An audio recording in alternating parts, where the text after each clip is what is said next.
¿Qué tal, nocturnos? ¿Cómo están? ¿Están listos para no dormir esta noche? No olviden suscribirse para seguir creciendo como comunidad.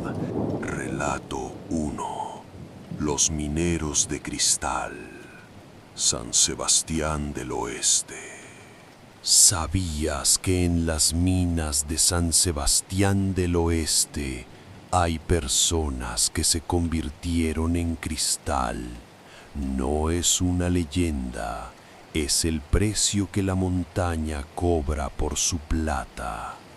Quédate hasta el final para ver lo que encontraron los ingenieros. San Sebastián es un pueblo que vive entre nubes, pero su verdadera historia está bajo tierra. Un grupo de ingenieros entró a una de las minas abandonadas cerca de la Bufa para evaluar la seguridad estructural. Al llegar al tercer nivel, donde el aire ya es rancio y frío, encontraron una veta de cristal que no estaba en los registros. Al alumbrar con sus cascos, vieron que dentro del cristal no había minerales, sino personas. Eran mineros del siglo XIX, perfectamente preservados, pero sus rostros no mostraban paz, tenían las bocas abiertas en un grito eterno. Uno de los ingenieros tocó la pared de cristal y sintió un latido. De repente, las lámparas empezaron a fallar y escucharon el sonido de picos golpeando la piedra, pero el sonido venía de dentro de sus propias cabezas. Una voz polvorienta les susurró: el cerro no da oro, el cerro solo cambia carne por brillo. Al salir a la superficie, el ingeniero que tocó el cristal en la mina de San Sebastián no pudo detener la transformación. Sus dedos empezaron a endurecerse hasta que ya no podía doblarlos. Cada vez que intentaba forzarlos, se escuchaba un crujido de cuarzo rompiéndose bajo su piel. Desesperado, consultó a un antiguo minero del pueblo que vivía retirado en una choza cerca del Real de Alto. El viejo, sin siquiera mirarlo a los ojos, le dijo: «Tú ya no tienes sangre, muchacho. Lo que corre por tus venas es mercurio y polvo de plata». Esa noche, el ingeniero despertó sintiendo un frío absoluto. Al encender la luz, vio que sus piernas habían desaparecido, sustituidas por formaciones de cristal translúcido que se hundían directamente en el suelo de madera de su habitación.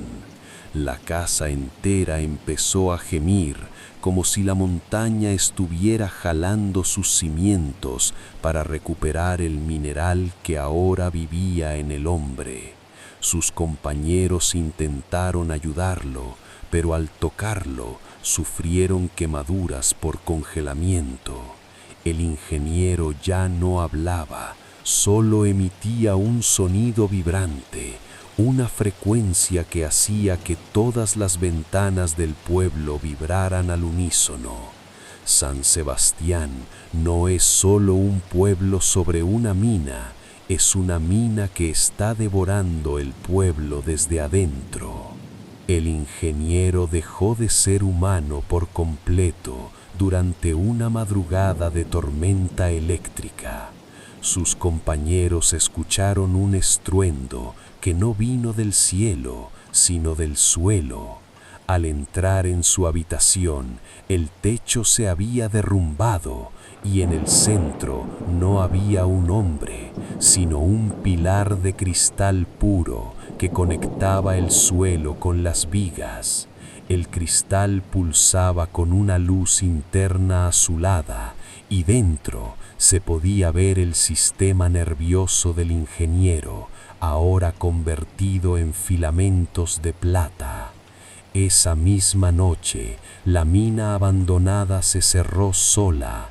Un derrumbe masivo selló la entrada, pero los locales dicen que el Cerro de la Bufa creció unos centímetros. Desde entonces, cuando hay neblina en San Sebastián, se puede ver a través del cristal de las ventanas una silueta brillante que camina por los techos. El ingeniero se convirtió en el sistema sensorial de la montaña. Ahora, si alguien intenta abrir una nueva mina sin permiso del pueblo, la tierra vibra con tal fuerza que los picos se rompen y las máquinas se detienen. El precio de la riqueza de San Sebastián fue un alma que ahora vigila desde el silencio del cristal. Relato 2. La sangre del agave. Tequila. Hay una razón por la que la tierra de Tequila es roja, y no es el mineral.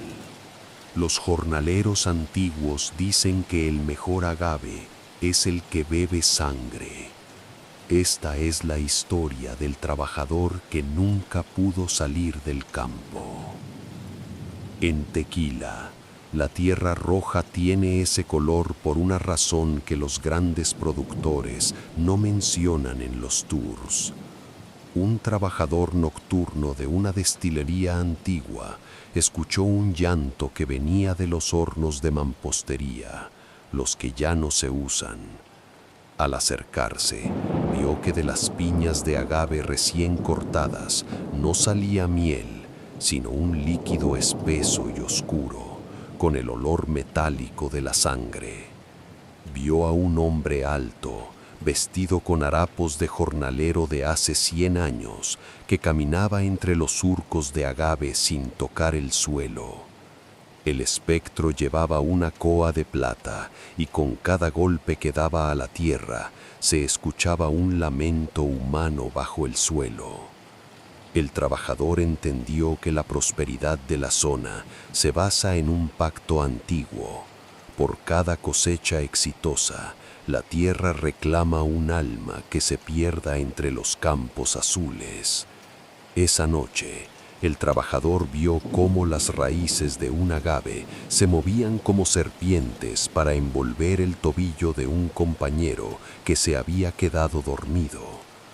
Al día siguiente, no había rastro del hombre, pero el tequila de esa hornada salió con un sabor tan dulce y adictivo que la gente hacía fila para comprarlo, sin saber que estaban bebiendo la esencia de un desaparecido.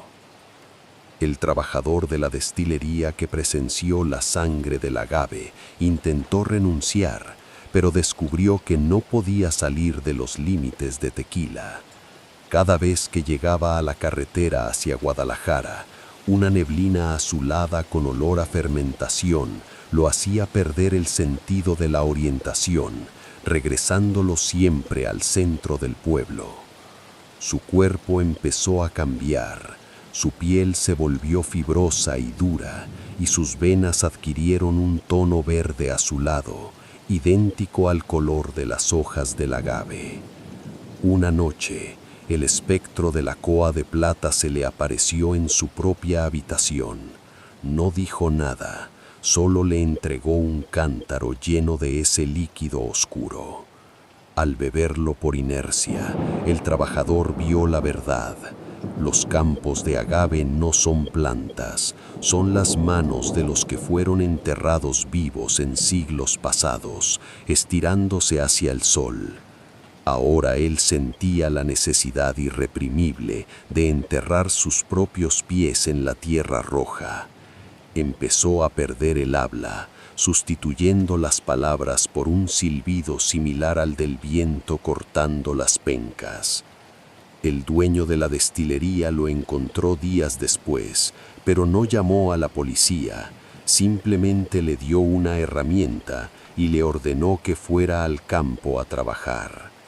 En Tequila, los mejores trabajadores son aquellos que ya no tienen alma que reclamar. El trabajador que se convirtió en parte del paisaje de Tequila finalmente entendió su propósito. No era un esclavo de la destilería, era un fertilizante consciente. En su última noche de conciencia humana, vio cómo el dueño de la hacienda se arrodillaba ante el hombre de la coa de plata. El dueño no era el jefe, era un servidor que entregaba cosecha humana para mantener el sabor único de su marca.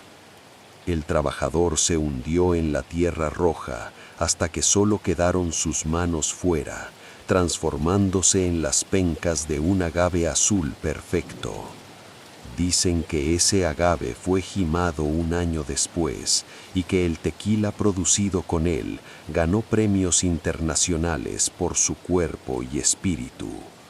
Hoy, si caminas por los campos de Tequila al atardecer y ves un agave que parece moverse aunque no haya viento, no te acerques. Es alguien que está intentando gritar a través de las fibras de la planta, esperando a que el próximo trabajador pase lo suficientemente cerca para que las raíces puedan reclamar un nuevo relevo. Relato 3. El peregrino de sombras. Talpa de Allende. Si vas a Talpa de Allende, nunca le aceptes agua a un peregrino que no proyecte sombra. Podrías terminar cargando su cruz por toda la eternidad. Este es el secreto de la familia que perdió su alma en la sierra. A Talpa llegan millones por fe, pero entre los caminantes que vienen por la sierra, siempre hay uno que no lleva pies. Una familia que hacía la ruta del peregrino se encontró con un hombre que cargaba una cruz de madera tan grande que parecía imposible de levantar.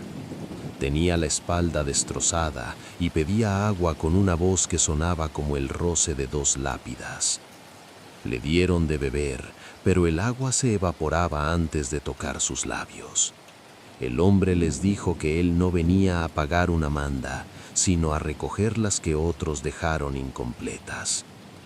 Cada promesa rota es un clavo en mi cruz, les dijo con ojos que eran pozos de oscuridad. Cuando la familia llegó a la basílica, vieron al mismo hombre en una de las pinturas antiguas del siglo XVIII. Pero en la pintura, él estaba señalando directamente hacia afuera del cuadro. Al salir de la iglesia, notaron que sus propias sombras habían desaparecido. Ahora cada año sienten una presión insoportable en los hombros, como si estuvieran cargando un peso invisible que solo se aligera cuando convencen a alguien más de hacer la caminata a Talpa. La familia que perdió sus sombras en la ruta a Talpa empezó a marchitarse. Sin sombra, el sol de la sierra parecía quemarles el espíritu más que la piel. Al llegar a su casa, notaron que los espejos ya no los reflejaban a ellos, sino al peregrino de la cruz. Lo más aterrador ocurrió cuando el hijo menor empezó a quejarse de que su mochila pesaba toneladas, aunque solo llevaba sus juguetes. Al abrirla, encontraron piedras de cantera que tenían grabados los nombres de personas que habían muerto en la peregrinación hace décadas. El padre de familia, desesperado, regresó solo a Talpa para suplicar perdón. Encontró al peregrino de sombras sentado en el atrio de la basílica, pero ahora la cruz era el doble de grande. El espectro le dijo: «Tu sombra no se perdió, se quedó a ayudarme a cargar». El hombre vio con horror que las sombras de su esposa e hijo estaban encadenadas a la madera de la cruz, empujando con todas sus fuerzas. El precio por haber recibido el agua del muerto era que su linaje ahora serviría como mulas de carga espirituales para todas las promesas incumplidas de Jalisco. Cada vez que alguien en el estado jura algo a la Virgen y no lo cumple, un miembro de esa familia siente que sus huesos se quiebran bajo un peso invisible. El padre de familia nunca pudo recuperar las sombras de los suyos. Regresó a su casa siendo un hombre vacío, una cáscara que la luz atravesaba sin proyectar nada. Con el tiempo, su familia dejó de comer y de dormir. Simplemente se quedaban parados frente a las ventanas, mirando hacia la sierra. Una noche, sin decir palabra, los tres salieron de la casa y empezaron a caminar hacia Talpa. Pero no lo hacían por la carretera, sino a través de los cerros, moviéndose con una velocidad sobrenatural. Se dice que en la peregrinación más importante del año hay una familia que siempre va a la cabeza, justo detrás de la imagen de la Virgen. No llevan equipaje, no se cansan, y sus rostros son de una palidez de mármol.